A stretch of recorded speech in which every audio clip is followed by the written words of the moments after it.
община Тунджа ще разшири и ще извърши основен ремонт на дома за стари хора в село Болярско. Това, което предвиждаме като ново пристрояване, това са допълнително още, мисля, че 10 бяха стаите, с които ние ще задоволим нуждите от предоставяне на услуга, да има хора с по един или по двама потребители, а също така ще осигурим и помещения за социална терапия, помещения, които предоставят условия, които са близки до дома за потребителите, и не на последно място помещения, които да се ползват от административния персонал на дома, защото към настоящия момент ние ползваме две от стаите, едната за кабинет на изпълняващия там длъжността ръководител на услугата и другата е за социален работник и медицински кабинет.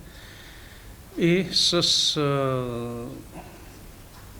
извършването на това пристрояване ще си има административни отделения за административния персонал и не на последно място върху покрива на новата пристройка е предвидено поставянето на фотоволтаична система. За целта се очакват около 2 милиона лева от Националният план за възстановяване и устойчивост.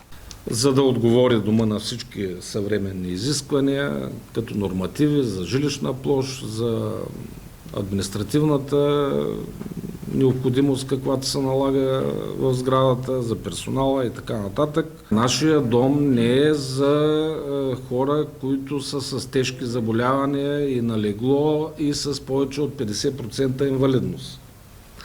Няма такова отделение за лежащо болни, няма и да има.